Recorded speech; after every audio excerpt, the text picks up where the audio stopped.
Christopher, de Aquiles Christopher, que es el asistente, uno de los asistentes de Pagán, Francisco Pagán, de la OISOE. A Christopher el que manejaba la parte de fiscalización de obras y de todo el procedimiento. Ahí comenzaron a encenderse los debates, porque Christopher comenzó a hablar de gente que, hablando de su honradez y de su seriedad, y llevó un manojo de cartas de personas que dicen que él es una persona seria, e incluso él le dijo a Jenny Berenice: usted me conoce bien por un problema que tuvimos, y usted era fiscal y usted ayudó a resolver un asunto que hubo en su apartamento, en su edificio hace un tiempo. Y ya dijo, él y yo no somos amigos, él y yo nos conocimos. Nos conocimos por esas circunstancias y él como víctima. Pero entonces ahí comenzó una discusión porque ella le dijo que él era un corrupto. Y le dijo así mismo: usted es un corrupto porque cometió actos de corrupción.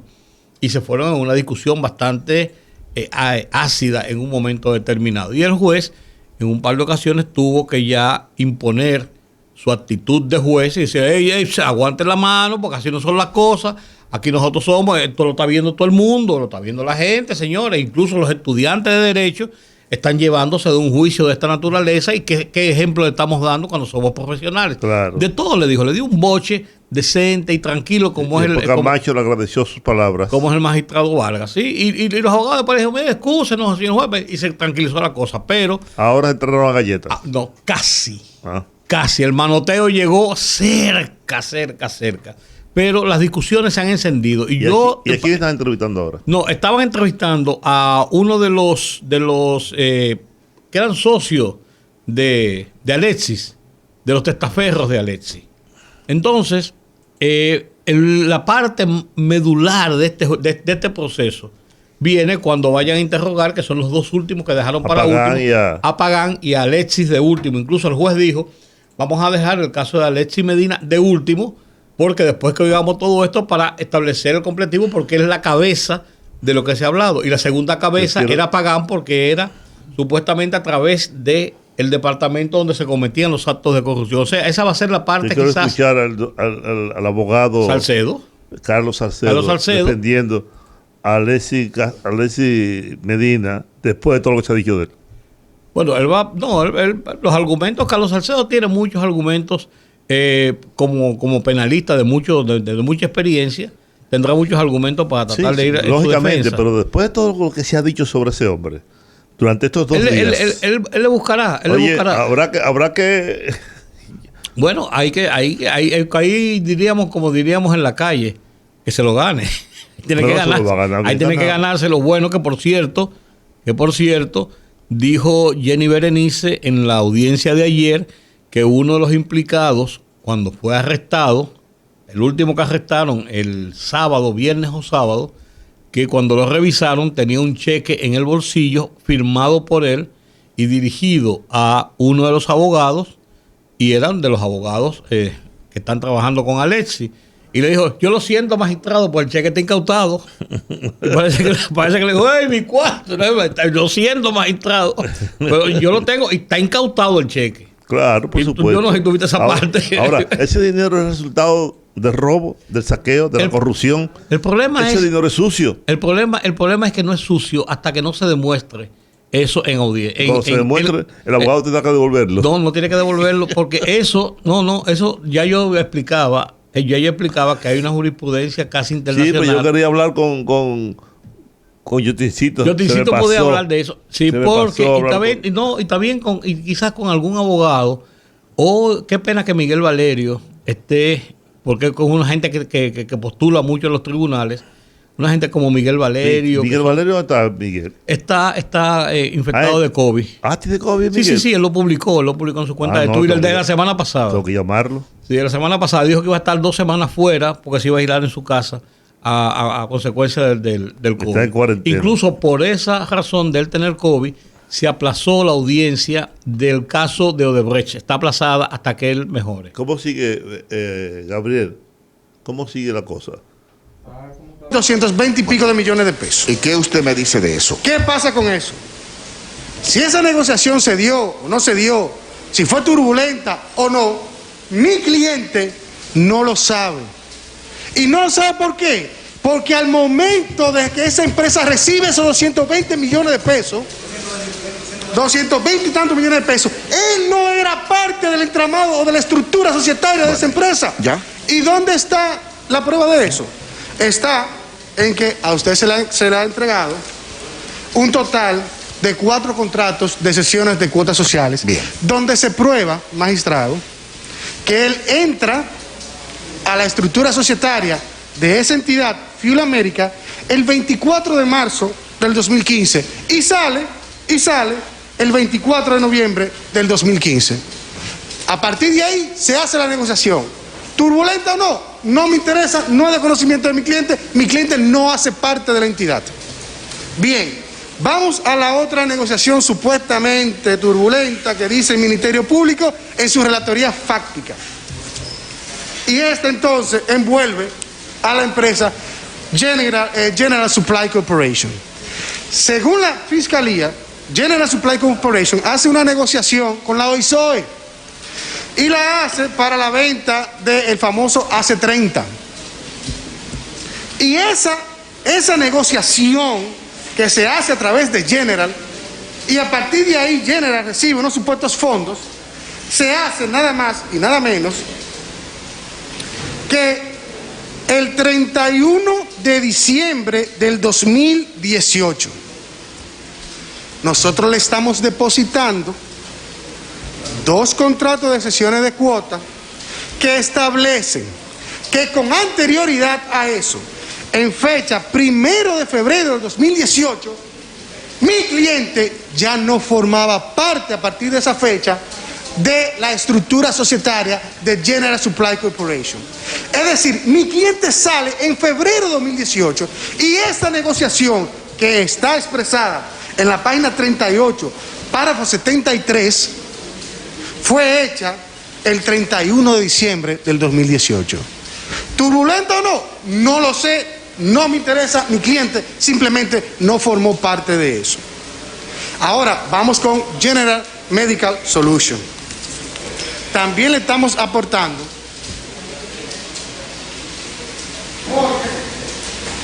la palabra puede mentir, yo puedo mentir, pero estos documentos registrados no mienten, como los otros documentos registrados que nosotros le hemos depositado. General Medical Solution. ¿Qué pasa con General Medical Solution? Que a decir del propio Ministerio Público, quien era, como dicen los americanos, el top manager, es decir, el que tenía el verdadero control societario de esa entidad, era el señor Omalto Gutiérrez, quien era gerente y era socio de esa entidad, no mi cliente. Quien tenía el control societario, porque presidía lo que es el poder ejecutivo dentro de ese microestado que es una sociedad comercial, no era mi cliente, era el señor Omalto. Quien representaba a la empresa en estas negociaciones no era mi cliente, era el señor Omalto. Quien recibía fondos no era mi cliente, era Omalto. Y quien administraba la empresa de hecho y de derecho no era mi cliente, era Omalto. Entonces, aquí se habló, mi querida profesora habló, de lo que es el principio de la personalidad de la pena. Y déjenme decirle, así hay un paréntesis, que me siento muy honrado porque aquí tengo una gran profesora y aquí tengo otro. Pero en teoría del delito, que me lo dio el licenciado Eduardo Antonio Núñez, se me enseñó de que la medida de la culpabilidad, de la medida de la pena, es la medida de la culpabilidad. Y que eso es constante desde Rothschild en Alemania hasta Zaffaroni en Argentina. Y como bien lo dijo mi querida profesora, la magistrada Jenny Berenice, la personalidad de la pena significa la necesaria individualización de la conducta y de la imputación, porque nadie es penalmente responsable por el hecho de otro, nadie. Y cuando estudiamos y evaluamos lo que son los delitos societarios, o lo que es la delincuencia empresarial, como sería el caso, vemos que una de las grandes características de esta delincuencia es la plurisubjetividad. Es decir, que en ella convergen más de una voluntad, más de una acción, más de un sujeto. Y a cada quien entonces habría que deslindarle su responsabilidad. Y cuando hablamos de un entramado societario, tenemos que ver necesariamente quién tenía el control, quién se situaba en esa brain area, como dicen los americanos, es decir, en esa área del cerebro de la sociedad. Porque quien se posicione ahí es quien controla la sociedad. Y quien estaba sentado en ese trono no era mi cliente, era Omalto Gutiérrez, quien era el socio y quien era el gerente. Lamentablemente falleció, sí, lamentablemente. Bueno, si lo fallecieron, qué pena, no sé. Eso dará lugar a otra investigación. Pero a lo que aquí concierne, y de lo que aquí este tribunal está apoderado, es de esto. Bien. Es de esto. Entonces, bien, magistrado, para recapitularle, aquí tienen los documentos societarios de General Médica, que lo vamos a depositar. Permítame esto, Ministerio Y ahí entonces usted tiene los documentos societarios certificados que demuestran que para Fuel America y para General Supply, al momento de las cuestionadas negociaciones con el Estado, ya él no era parte de eso. Ministerio Público. Favorecerlo, señor. Bueno. Ahora viene Jenny Berenice, en representación de la Fiscalía, a responder las argumentaciones del abogado. Que me siento muy orgullosa de Mario Eduardo, pero lamentablemente mi querido estudiante no tiene la razón. Pero decía que me siento orgullosa porque a pesar de no tener la razón, argumentó jurídicamente. Y de eso se trata el derecho. Entonces, vamos a hablar de derecho. Su señoría, comenzaré diciéndole que una de las imprecisiones, por no decir mentiras, de la defensa es que ella misma se contradice, y la mejor muestra de las contradicciones de la defensa y de lo errático de sus argumentos es que ellos duraron 1 hora, casi 2 horas hablando, y el tribunal no lo entendió. Vamos, o más bien no le di respuesta a las imputaciones. Si el tribunal tiene a bien observar la página 16 del escrito del Ministerio Público, encontrará que no es cierto que no hemos establecido e individualizado los montos que atribuimos por empresa y de lo que se benefició el entramado. Hay una imputación que sí decimos que es preliminar. Sí, Ministerio Público. Sí. Lo que ellos dijeron es que cuando no, vamos para allá, magistrado. Lo que pasa es que ellos dijeron también eso. Sí, pero no diga más nada. Y él dice que él ya no era... Lo primero es, magistrado, accionista, que cuando vamos al derecho comercial y de sociedades, lo que le ha dicho Mario Eduardo al tribunal en representación del imputado es absurdo. Y es que el gerente, que en este caso el gerente, el supergerente, era el chofer de Alexis. Esa persona que él dice que era el todo de la empresa, que en ese momento era accionista. Los documentos que voy a utilizar, ojo, no son los del Ministerio Público, son los que aportó la propia defensa, que quizá no tuvo tiempo de ver la fecha de los documentos que aportaba. Y no es que sea una bruja hechicera, pero es que me gusta hacer la tarea. Entonces, su señoría, aquí vemos este contrato de cesión de cuotas sociales en la empresa Fuel America. Me lo pasó la defensa. Está fechado de noviembre del 2015. ¿Cuándo es los contratos de combustible con la policía, que no son contratos lícitos porque hemos dicho que fue una estafa, no se entregaron? Es del 15 al 17. Es del 15 al 17. Este contrato demuestra, su señoría, que transcurrió todo el 2015, porque hasta el 24 de noviembre del 15 es que aparece Julián Esteban Suriel supuestamente vendiéndole las acciones a Alexis Medina. Entonces no podemos decir, este documento, reitero, ni siquiera del Ministerio Público, lo aportó la defensa. Pero nosotros, por el principio de comunidad de prueba, lo hacemos nuestro ese documento.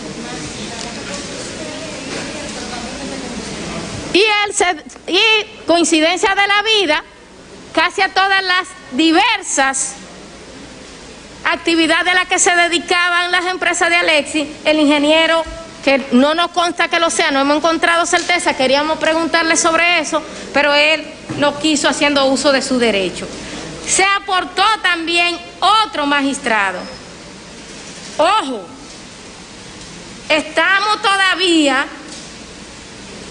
en la empresa, en este caso General Supply Corporation. ¿Cuándo es que ocurre esta transferencia de acciones? General tiene prácticamente 8 años haciendo contratos. ¿Cuándo es que se hace la transferencia en el que aparece como cedente a Rafael Leonidas? ¿Quién es Rafael Leonidas? Otro de los testaferros de Alexis. Coincidencia de la vida también. Todas las secciones de acciones de Julián eran a los testaferros de Alexis. Esta persona, Rafael Leonidas, es una de las personas también que está imputada y que tiene una orden de arresto como se ha establecido en su contra. Vamos con otras de los argumentos de la defensa. La defensa habla y aporta también un contrato entre Juan Alexis Medina y Omarto con relación a la empresa que fue American Corporation Dominicana, que es la que hace con la policía el contrato. Su señoría, ¿usted sabe de cuándo es? Y aparece Julián Esteban Suriel firmando el que, de acuerdo, reitero, para poner al tribunal en contexto, esos periodos de esa maniobra fraudulenta, esa estafa contra el Estado y ese lavado de activos, en lo que respecta al capítulo de la policía, 2015-2017. Hemos demostrado que estuvo durante todo el 2015, pero más aún, su señoría, vuelven el 16 y aquí aparece el documento de nuevo. ¿Quién aparece aquí? Aquí aparece Juan Alexis Medina Sánchez y Julián Esteban Suriel Suazo vendiendo, lo que quiere decir que no vendió la totalidad de las acciones en el 15. Él permanece 15 y 16 en la empresa durante el periodo en los hechos ocurridos con referencia a la policía por los 220 millones de pesos. Ojo, esta prueba la aporta la defensa, la propia defensa es quien la aporta. Y ellos mismos en sus pruebas... Bueno, está caliente el asunto en el tribunal. Caliente, está bueno. Yo lo que quisiera es que me den tiempo a llegar a la casa para seguir viéndolo. Seguro. Nosotros tenemos que despedirnos. Pero mañana venimos a hacer comentarios de la última parte, que yo creo que va a ser la parte más interesante. Sí. Porque es donde se va a resumir todo lo que es el volumen de la acusación del entramado de corrupción con el interrogatorio a Francisco Pagán y a Alexis Medina, tanto el interrogatorio como la presentación de argumentos de ellos y sus abogados. Muy bien, bueno, nos despedimos. Los poderosos regresan mañana a las 5 de la tarde en El Rumbo de la Tarde. Hasta mañana.